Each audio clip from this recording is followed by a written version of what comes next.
Bonjour à toutes et à tous, bienvenue pour le débrief de la rencontre face à Alavés. Nous allons tout de suite parler de la composition d'équipe. Regardez les amis, le banc de touche du Barça. Seulement 5 joueurs, dont 2 gardiens et 3 joueurs de champ. Ce qui est encore plus incroyable, c'est que le Barça B a été amputé de ses joueurs. Ansu Fati, Riqui Puig, Araujo. Ils sont donc à 12 joueurs, eux aussi, dont 2 gardiens pour jouer les playoffs dans le but de monter en deuxième division.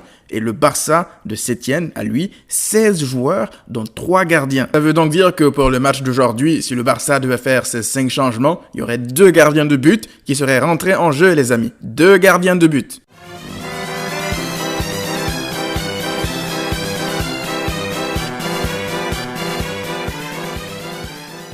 Alors, on sait tous que Ter Stegen apporterait plus que Rakitic ou Vidal dans ce milieu de terrain, mais faut pas abuser au bout d'un moment. Le Barça, cette direction a dépensé durant les dernières années je ne sais combien d'argent pour se retrouver à avoir 2 gardiens comme ça sur le banc et 3 joueurs de champ. C'est juste ridicule. Pourtant, j'avais prévenu hier quand je faisais mon sport. J'avais prévenu en story Instagram. J'avais dit que j'étais disponible. J'avais dit que je jouerais au milieu de terrain. Pourquoi est-ce qu'ils m'appellent pas? Ne serait-ce que pour faire le nombre. Non mais plus sérieusement, ça c'est pathétique de la part de cette direction qu'on se retrouve aujourd'hui comme ça à affronter une équipe de première division, à préparer un match, je rappelle, de Ligue des Champions avec un effectif pareil, un effectif décimé qui n'a quasiment aucun joueur disponible alors qu'on vient de dépenser le PIB de la Roumanie durant la dernière décennie. Une fois de plus donc, le match commence dans une sorte de 3-5-2 avec Araujo, l'anglais et un peu Busquets, je dirais, dans une zone un peu plus reculée. Jordi Alba et Sergio Roberto un peu comme des pistons et Ansu Fati pour étirer le bloc un peu plus sur le côté gauche. Dans l'axe, on avait constamment Arturo Vidal, Riqui Puig et Messi qui revenaient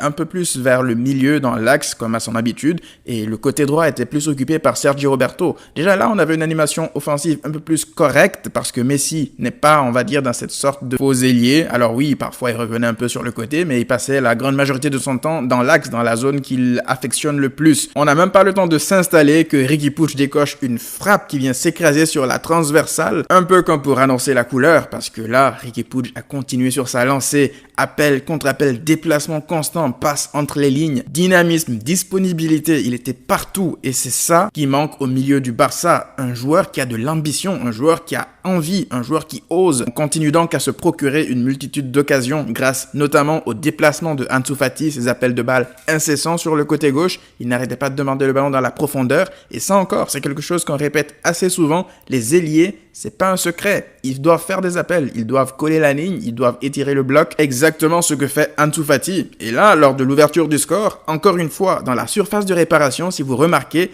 Ansu Fati est le seul à faire un appel dans la surface alors que tout le monde est limite statique et à l'arrêt. Donc là, je vous renvoie à ma vidéo sur la Masia de Riqui Puig et de Ansu Fati que j'ai sortie il n'y a pas si longtemps où je vous expliquais d'ailleurs que Ansu Fati a de vraies qualités de buteur et ça se confirme de match en match. Je vous invite vraiment à aller la regarder cette vidéo en détail parce que je le disais que Ansu Fati, qu'il finisse par évoluer au Barça à un moment donné en numéro 9 parce qu'il a de vraies qualités de finisseur. D'ailleurs, il faut savoir que plus jeune, Ansu Fati a joué en numéro 9. Donc ses qualités de buteur, elles sont là. Ce sont des qualités de vrai numéro 9. Donc à voir comment ça va évoluer, à voir comment sa post-formation va être gérée. Mais c'est vraiment très prometteur à son âge, vous imaginez. Et au passage, Lionel Messi sur l'action vient par là d'inscrire sa 21e passe décisive de la saison. Ce qui fait au passage de lui le meilleur passeur de l'histoire de la Liga en une seule saison. Et passant au passage le mythique El Pelopo Xavi Hernandez. On ne se rend même pas compte de ce que Messi est en train d'accomplir alors que là, il traverse, à mon sens, l'une des pires saisons de son histoire. Il est tout seul dans un bateau qui coule, et ce, depuis des années, et il arrive à nous sortir des statistiques pareil, des passes décisives et des buts un peu plus tard parce que là encore, ce but-là, après juste la pause fraîcheur, il est amené par l'appel en profondeur de Riqui Puig. Encore un appel en profondeur d'un joueur, ça ne s'invente pas. Un joueur qui bouge, un joueur qui se propose, un joueur qui est disponible, ça fait forcément la différence. Riqui Puig, il prend ce ballon, il temporise, il a même le temps d'attendre de voir Messi avant de lui glisser le ballon comme ça dans une passe cachée et Messi n'a plus qu'à terminer. Au bout d'un moment, je me disais que Luis Suarez, encore une fois, nous sort un match plus que dégueulasse, des contrôles de balles ratés, il ralentit le jeu. Jusqu'à son but, il n'a vraiment rien proposé d'intéressant. Donc moi, même après son but, je n'étais pas du tout convaincu par la prestation de Luis Suarez. Et à chacune de ces touches de balle, je me disais tout le temps dans un coin de ma tête, si c'est avec lui qu'on doit affronter Naples, ou le Bayern Munich, mais on risque de se faire exploser. C'est pas possible d'avoir un niveau pareil dans le jeu. Il ralentit tout, il rate tout ce qu'il entreprend. Mais bon, le sortir pour faire entrer qui? Braithwaite?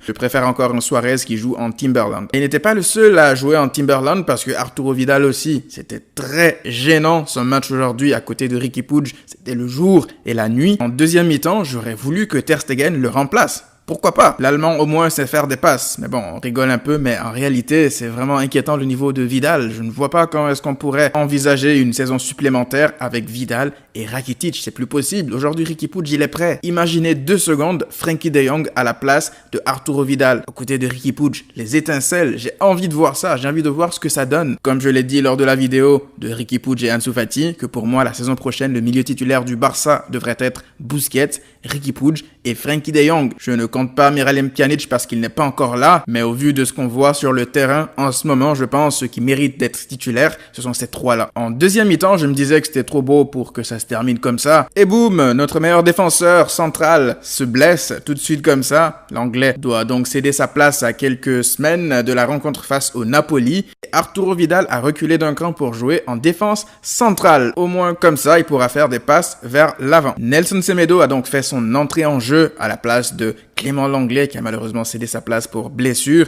et quelques minutes plus tard, qui le trouve dans la surface pour une nouvelle passe décisive, mesdames et messieurs, Ricard Puig. J'espère que ceux qui doutaient de lui peuvent aller se rhabiller parce que ce gosse, il a du talent. Ce gosse, c'est plus que du talent, c'est du génie. Il est incroyable à chacun de ses touchés de balle, au-delà même de cette passe décisive. Il apporte de la fraîcheur dans notre jeu, il apporte de la rapidité et on sent que ses coéquipiers lui font confiance de plus en plus. On voit ses coéquipiers, que ce soit Busquets ou Jordi Alba, lui donner le ballon de plus en plus et ce, même dans des zones difficiles, il arrive toujours à s'en sortir. Deuxième passe décisive de la soirée donc pour lui, pour couronner son récital. Quelques minutes plus tard, Jordi Alba lui aussi complète sa deuxième passe décisive de la soirée pour Lionel Messi qui va de son doublé avant de voir Busquets céder sa place à Frenkie de Jong. J'ai enfin pu voir Riqui Puig et Frenkie de Jong alignés ensemble et honnêtement ça fait plaisir de voir ce type de joueurs jouer ensemble. Lorsqu'on voit ce type de performance, on se dit pourquoi? Pourquoi?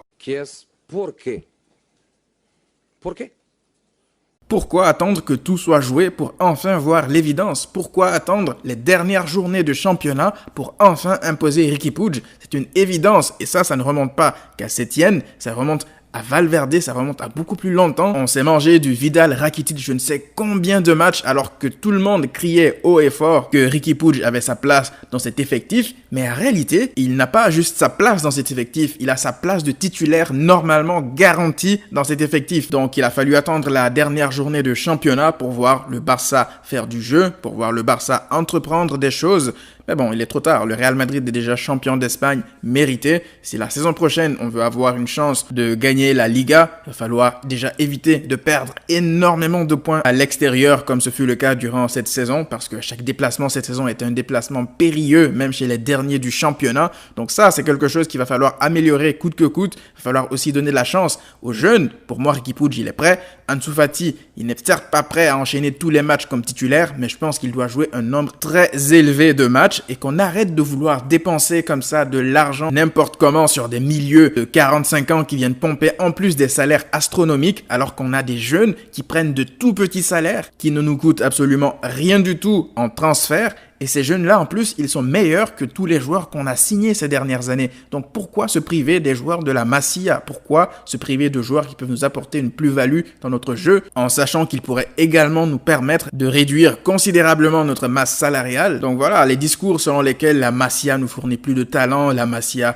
est finie, la Masia est morte, c'est du n'importe quoi. N'écoutez pas les gens qui ne connaissent même pas votre propre club parler de choses qu'ils ne maîtrisent pas. La Masia existe bel et bien toujours. Aujourd'hui encore, on en a la preuve, et pas qu'aujourd'hui. Durant ces dernières semaines, on a eu cette preuve que le centre de formation du Barça est toujours fonctionnel, mais qu'il est mal utilisé par la direction, tout simplement. Aujourd'hui, on se retrouve avec un effectif décimé, avec des joueurs achetés des millions et des millions qui sont indisponibles. La planification sportive de Bartomeu et son équipe est vraiment ridicule, et pour aller plus loin dans le ridicule, sachez qu'il y a des rumeurs selon lesquelles Kluivert pourrait être le prochain entraîneur du Barça. Kluivert, je rappelle, qui disait il n'y a pas si longtemps que Riqui Puig n'a pas sa place en équipe première à cause des Vidal et des Rakitic et qu'on devrait le prêter ou le laisser partir. En conclusion, j'ai adoré regarder ce match. Pour une fois, je ne me suis pas dit que j'ai perdu 90 minutes de ma vie à regarder une purge. Ça a été vraiment un match très plaisant à regarder. Beaucoup de combinaisons entre les joueurs, des jeunes qui sont intéressants, qui prouvent que cette saison, s'il y a quelque chose de positif à retenir, c'est bel et bien leur éclosion. Après, la saison n'est pas finie. Il reste encore la Ligue des Champions, le match face au Napoli. On verra comment ça va se passer. Vous, dans les commentaires, dites-moi qu'est-ce que vous avez pensé de ce match. On se retrouve très rapidement pour une nouvelle vidéo et comme vous le savez les amis, d'ici là, prenez tout soin de vous et à très vite.